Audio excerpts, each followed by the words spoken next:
thanks for coming. My name is Konrad Malawski. I'm going to talk about the need for async, so the hot pursuit for scalable apps. The general topic of this talk is about, well, the why and how we can actually do scalable applications. Okay, so why am I talking about this? I'm working at Typesafe. This is the company that does the Scala programming language and also the AK distributed programming toolkit.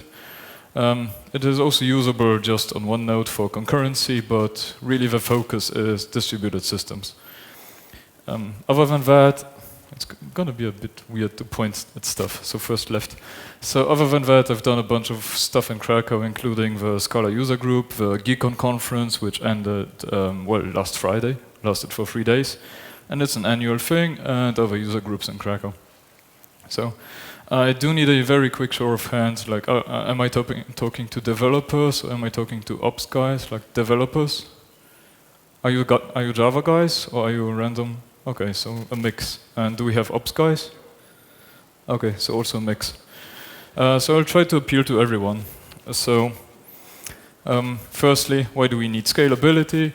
So this is screenshots from yesterday. During some debate where one of the participants said, yeah, you should visit this website, and people really did visit this website.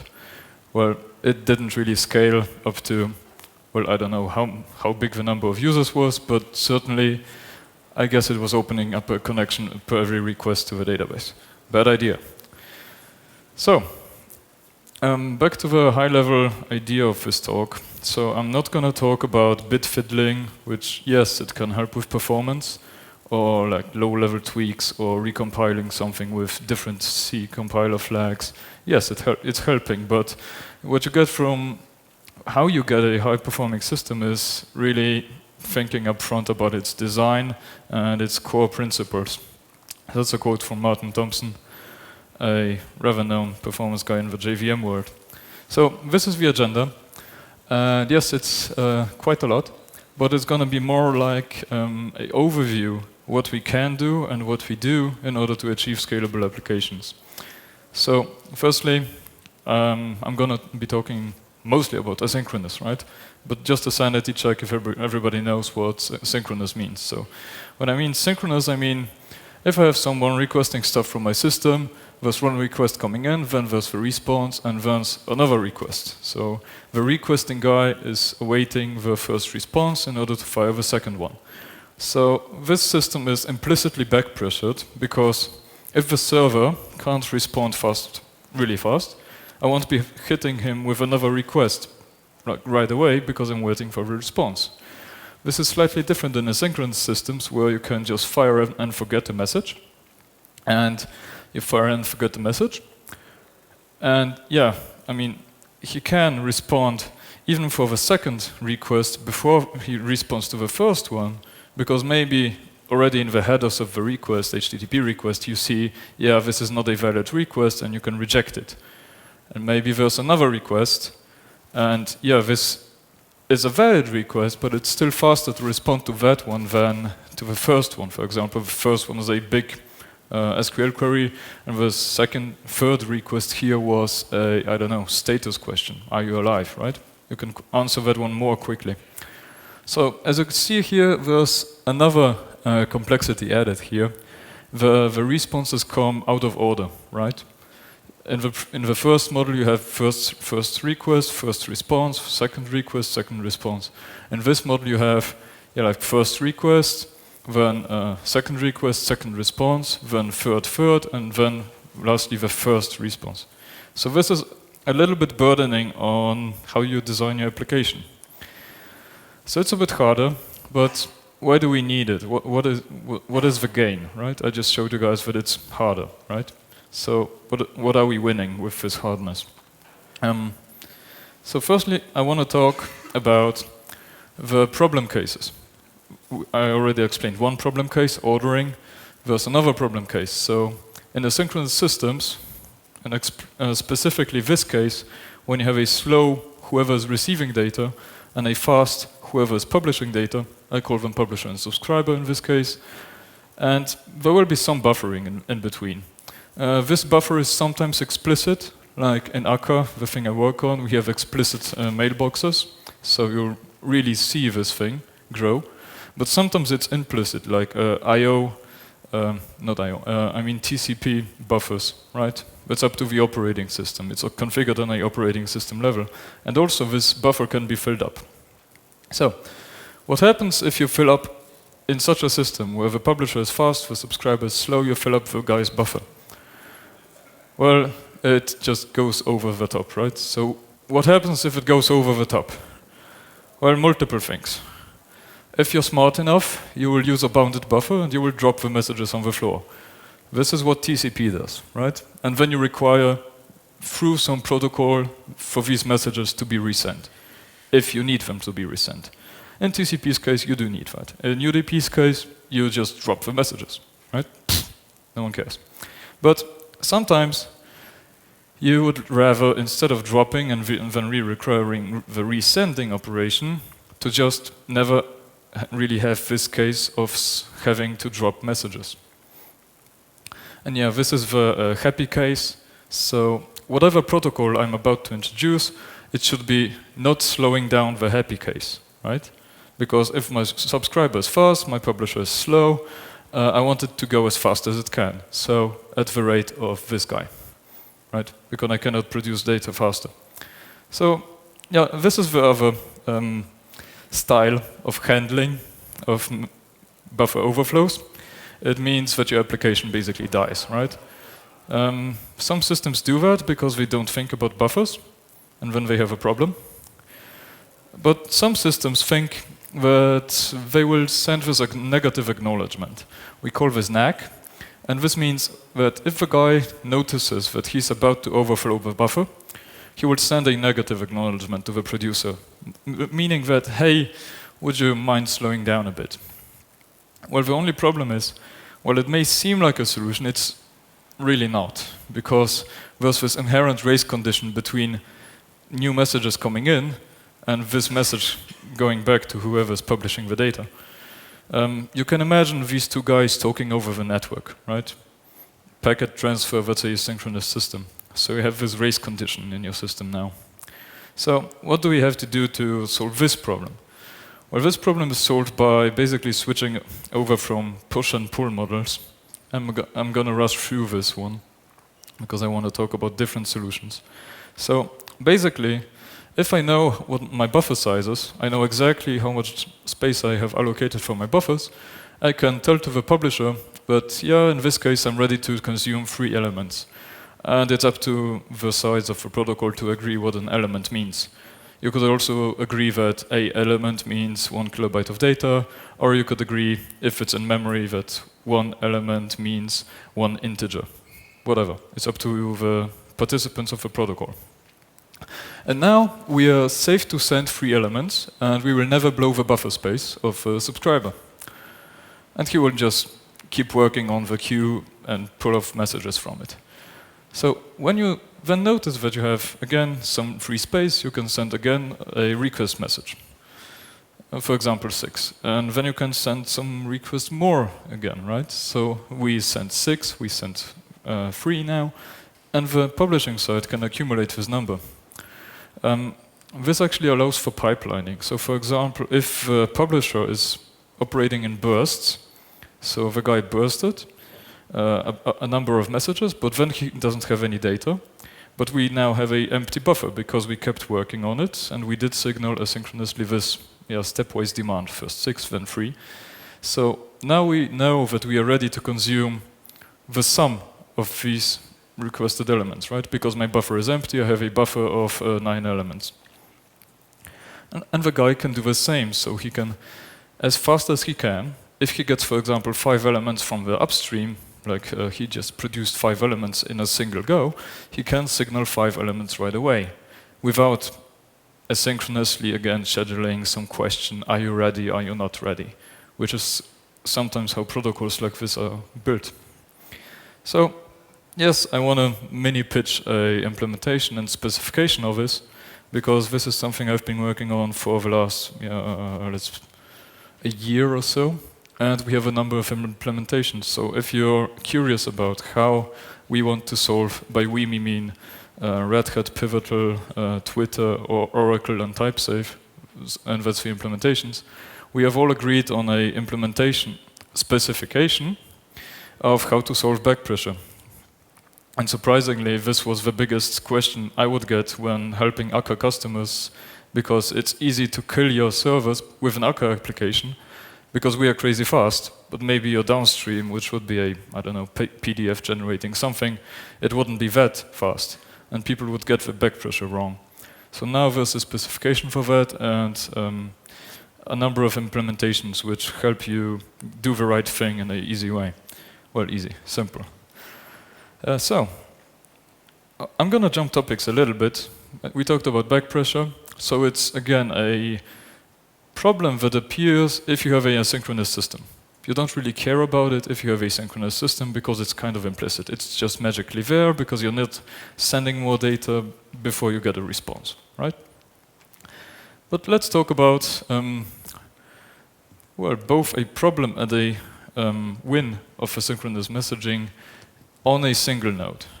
So let's say I have two CPUs and I have 3 people. I call them actors. This is how we call them in Akka. It's a unit of processing, basically. You can think of it as a thread. So basically, this yellow guy takes the thread and runs and processes a message, and then the blue guy does the same thing. And then the yellow guy again. And these lines you can see, they basically indicate where points in time where the third guy has a chance of getting the thread, because each time I take a message, I start processing it, I will take some time, and after I have processed the message, I am able to either give the thread to some other person, maybe this guy, or I can continue to keep the thread and work on it. So in this case, you can see that the bottom guy didn't get any CPU time still, right? Okay, now he's lucky, now he got it, but now the middle guy is blocked, right? And now again, the bottom guy did something weird. He issued a blocking call to the disk, to the database, something like that. So he's basically needlessly using the thread because he's waiting on I/O. And instead of using asynchronous I/O, the bottom thread is using synchronous I/O. So you call write to disk something, and you keep the thread, even though you're not physically performing work. It's the I/O subsystem. And the middle guy can start complaining that he didn't get CPU time for a long time. So how we can improve it a little bit, so finally some upsides of the asynchronous systems, is instead of using synchronous I/O, we can just schedule the write, and both Linux and other operating systems have syscalls for that, to just schedule a write and then be notified basically by the same queue that the write has completed. By doing this, your application can use this thread during its running. So, well, this guy may be not getting it, some other guy may be. Okay, so we're finally getting some ideas why asynchronous may be helpful. But in order to kind of talk about why it's helpful, we're going to talk about both latency and scalability in the second part of the talk. So what is latency? Latency is this time interval between stimulating an event and observing this reaction. In the simple web server case, it's from the request coming in and me issuing the response, for example. And a very short quiz, just a short show of hands in order to get a point through. So is 10 seconds latency acceptable in the type of applications you work on? Like, usually 10 seconds is not, but is 200 milliseconds? Maybe, right? And let's skim through those, but the problem is sometimes when you work on a website and you treat this SLA as a dead sure thing that you cannot just go above, you have to ask yourself the question, well, do really people die when I go above 200 milliseconds, or is it just, I don't know, how much money do we lose? And how much money would we have to pay in order to optimize the system to go always below 200 milliseconds? And this is the most important style of question I want to show you. So it depends on how often this thing happens. An SLA shouldn't be formed as always we have to be below 200, but maybe it should be like 99% of the time, it should be, reasonable. But it never should be over some critical point, like 2 seconds is unacceptable, for example. So this is a new style of talking about SLAs and designing systems.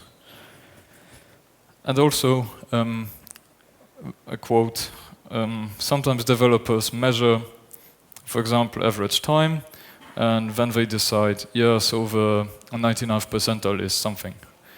Well, you cannot really do that because you don't know the distribution of your data, so just applying, statistics that rely on normal distribution to this thing is giving you a false number. If you really want to measure it, you really have to measure at the 99th percentile.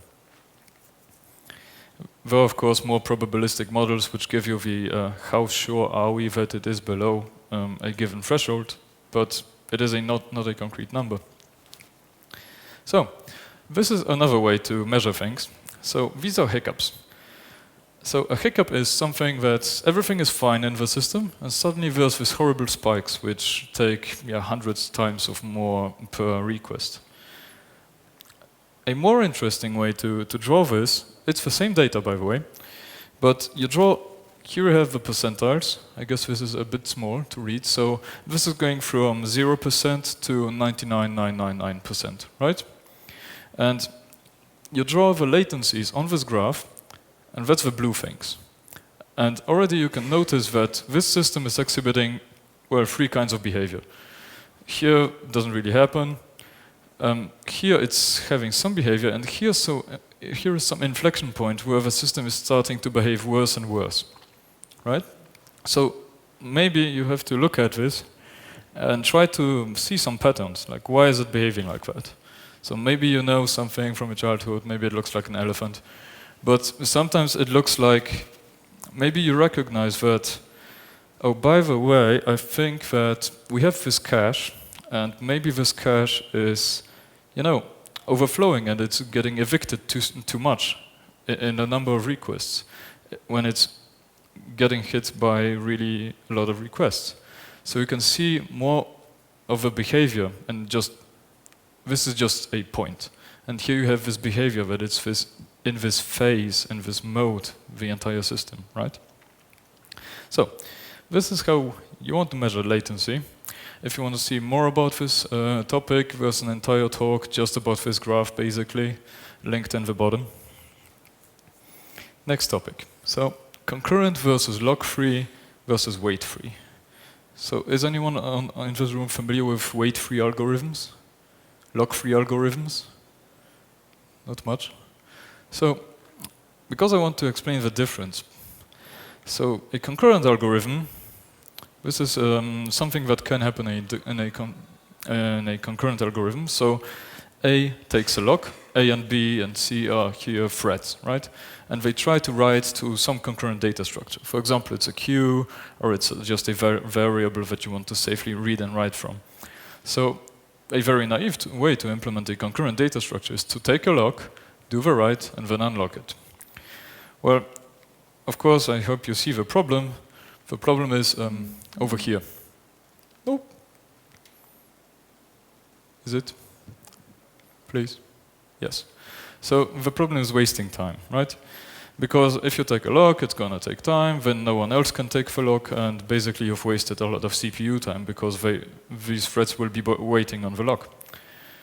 So in a number of APIs, this is some Java code, but if APIs exhibit any blocking API, this is not a good thing to build a scalable system on, because it's going to hinder you from building a parallel system. Okay, so concurrent is if multiple people write to the same thing, it is still safe. Parallel is this thing. Play. Yes. So parallel means that multiple writers can, without stopping, without waiting for each other, just continue doing their thing, right? So you can imagine a concurrent algorithm would have, how do you call these? Światła drogowe, right? Forgot the name, sorry. Traffic lights, okay. Well, in a parallel system, you don't have traffic lights. It is a bit less safe, so you need to think more about how you are doing it, but in the end, you can get better throughput. So, what is a lock-free algorithm? A lock-free algorithm is when all of the threads run sufficiently long, at least one of them will make some progress. Maybe the other ones will just keep trying and will have to go back or something like that, but at least one will always continue and do the right thing. This is an example of how this looks like. So A tries to write, C tries to write, and always the right-hand side will be winning here, right? So what does this mean? It means that, well, it is a lock-free algorithm because always some process is winning. It also means that thread A is a complete loser in this algorithm. I don't know, maybe he has some problem. Or it also means that eventually thread A should be able to make progress. At least statistically, if we look at a lock-free algorithm, that's the goal. He's just being very unlucky in life. So this is how a lock-free algorithm would look like. And instead of taking a lock, we implement those using, and actually in all kinds of languages, it's the same operation because it's actually depending on the CPU, which exposes this atomic operation called compare exchange. So CPUs expose this compare exchange operation, which allows you to read some value from some space in memory. Then you read the value, and then you ask the CPU, hey, the last thing I have observed at this address had this value, and I'm trying to set a new value. And this write will only succeed, so this thing will return true, if the thing that I'm giving in as my expected thing has not changed between these lines of code.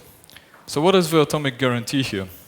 The atomic guarantee is, well, if you didn't win the race, then you just continue trying, right?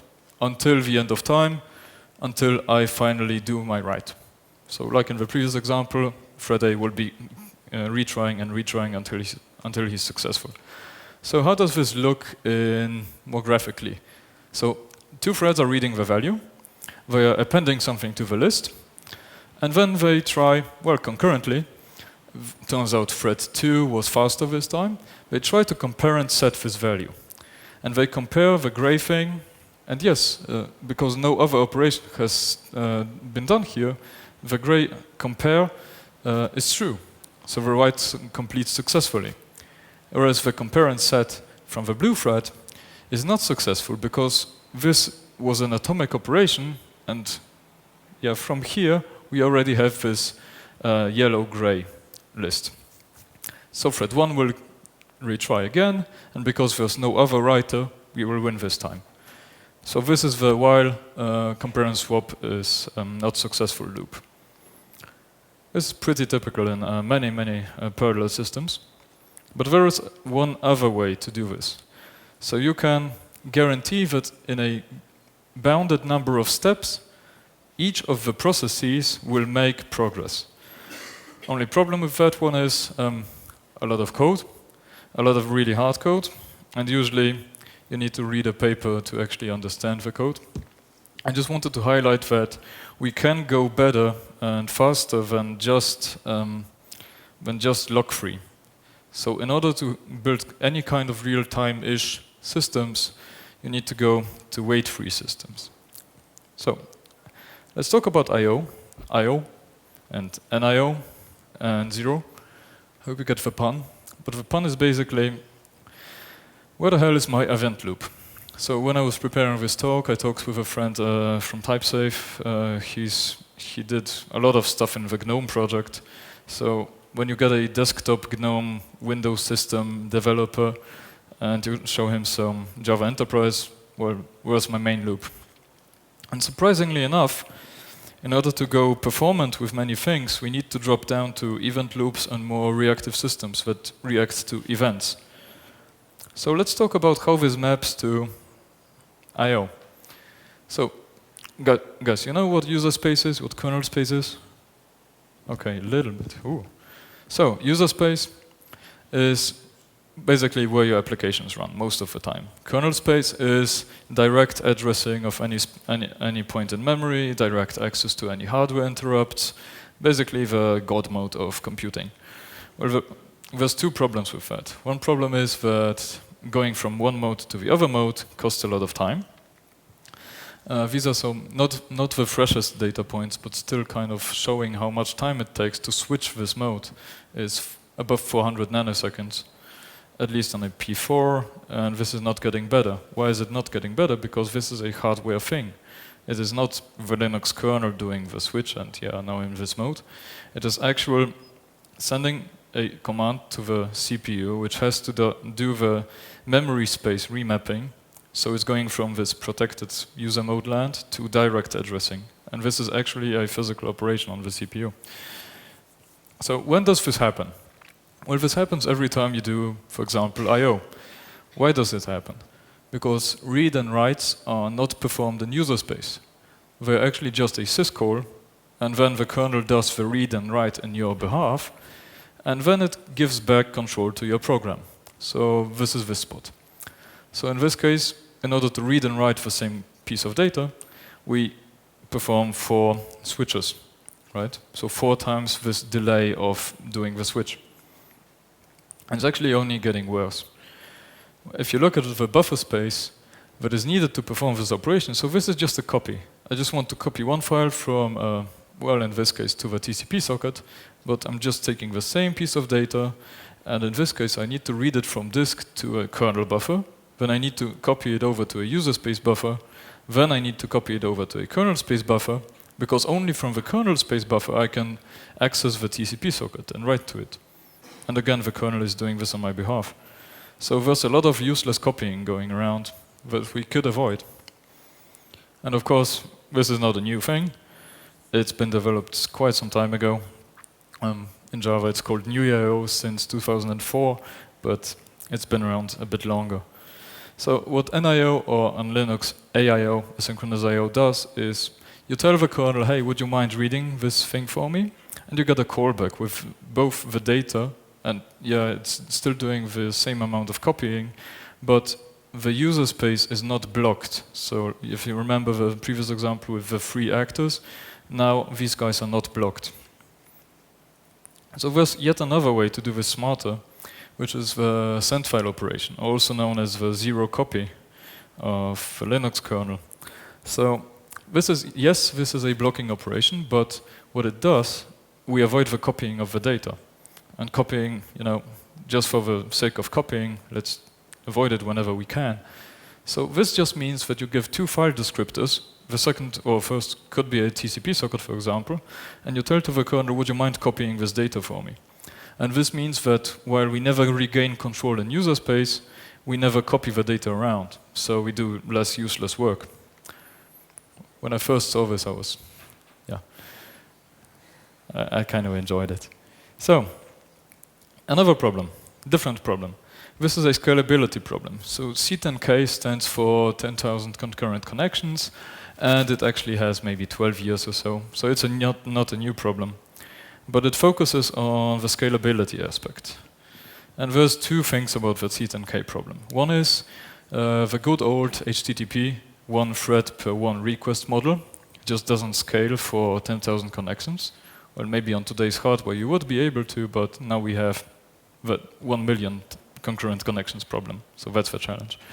But because a thread is a heavy concept, so let's say you're in Java land, a thread weighs 1 megabyte. Seriously.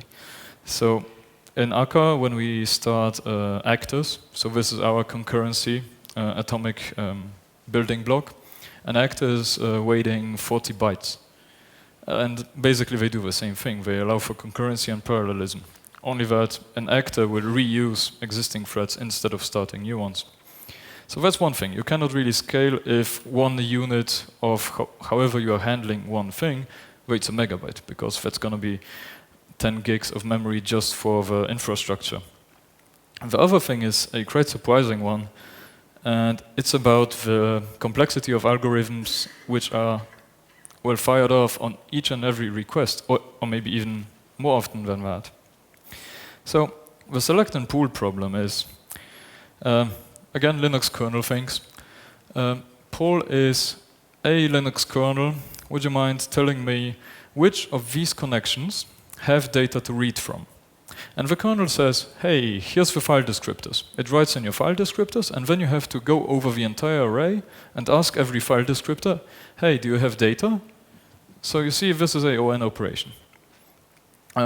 Later on, specifically around the time where the SittinK problem was researched, a new API came to be. This API says, yeah, I'm creating a mask. This is basically a way of saying hello to Apple. And ePool comes, of course, from event polling. And instead of doing this manual, going over the file descriptors and checking which of them has some events, you watch certain descriptors. And then, yes, you can wait up to a certain amount of time. This is up to. So if you're lucky, you're not waiting at all, because it's going to return right away. And then you will get back a structure that is prefix filled with descriptors that have events, right? So you do not have to do this useless scanning of if there's so many connections and only the last one has any kind of data. In the previous APIs, you have to scan to the last one to find this data. In this API, you basically get the first one, you see, okay, no one else is having any data for me, and you stop the computation. And you can do this again and again. So this has shown a kind of trend in scalable systems. If you really want to go big numbers, ON is suddenly just not good enough. The same was with Linux scheduler, which was first the O1 scheduler, it was actually called like that, and then it was the completely fair scheduler. And same with socket selection. These things, which are executed like crazy amounts of time per second, really need to be O1. And yeah, we as application developers, we don't really use them explicitly, but we use them implicitly by choosing the tools we use. And this is the last topic, which I think I will make in time. So, like I said, I'm a distributed systems guy. And just a quick definition, what is a distributed system? A distributed system is a system in which a failure of a computer you don't know about can render your system unusable. Typical example, a user does not know about the database. He doesn't care. I only know about the front-end thingy, I'm hitting the front-end thingy. But what the app does and how many servers it calls underneath, I don't really care. Distributed system already. And yes, they are a bit fuzzy, so they expose weird behavior sometimes. So let's think about latency again. We talked about scalability for a bit. Now let's talk about latency again. So sometimes we have this very hard SLA. So actually people are going to die if we go beyond 300 milliseconds. And I need to get this data from some other node in the cluster. And when I start sending this request, so yeah, please tell me this data, I can right away fire off a timer and say, in a third of my SLA time, I will perform a backup query. So I will send the same query to a number of randomly chosen other servers in the hope that these guys are less overloaded than you are and that they will respond faster than you would. By you, I mean the first server. And this is kind of surprising because you've kind of duplicated work and you have increased load on your cluster, yes, indeed, but because of how things are fuzzy in clusters, this is actually helping. And this was a study done by the Google guys and by Jeff Dean, so the guy who designed and later worked on the big table system. And they actually implemented this very simple algorithm of just sending the same work request to a number of nodes after a given time. And you can see how much the 99th percentile is struck without these backup requests, and how it evens out even with issuing this backup request quite some time after. There's a paper, you can read it, and we also have it implemented in Akka, which actually happened during a hackathon in Cracow here. I have 3 minutes or 2 minutes, but it's going to be fine. So, now let's do something completely different. So previous example is about increasing load, but reducing latency. How about we increase latency to reduce load? So, why would I want to do this? Well, for example, if my problem isn't that people are dying if I don't respond within an SLA, maybe my problem is that I just can't get more hardware. And maybe I am selling, I don't know, watches or something. And my only goal is to survive the crazy people who really want to buy a watch right before Christmas.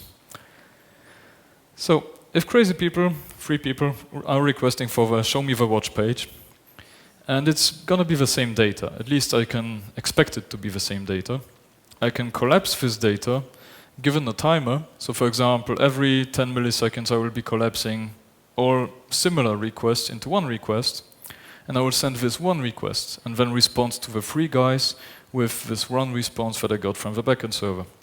So yes, we increase latency, but now instead of 3 requests to the backend, we have 1. So we helped the system a bit. And yes, you can do the same basically with explicit back pressure, so what we talked right in the beginning of the talk. Wrapping up. So, why do I talk about this? So, do you guys have to go down and suddenly write everything on epool? Well, you don't. But you have to be aware that these things exist and choose your tooling based on if we need to scale, let's actually see what the tool we are using is doing. For example, HTTPD, not doing that. Akka, doing that. Nginx, yes, as well. Or, for that matter, Node.js or whatever. All these kinds of event-based systems. Yes, good choice. So be aware of that. Choose tools that actually do the right thing. And yeah, here's a bunch of references. The red one I really recommend. And the blue one, and the green one. A bunch of thanks to people who sanity checked this talk, and where you can get more information about these topics. So questions, if we have time. I don't see this side of the room, so I wasn't looking there, sorry.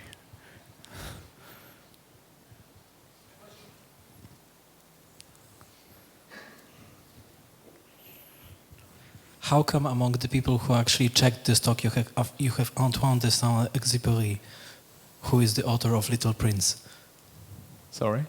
Among the people who have checked this talk, you have listed Antoine de Saint-Exupéry. Well, I mean, he didn't check, but I stole his Anaconda, so... Okay. Okay, so maybe 5 seconds for a question. 5, 4. Okay, thank you. Just grab me on the break. Thank you very much.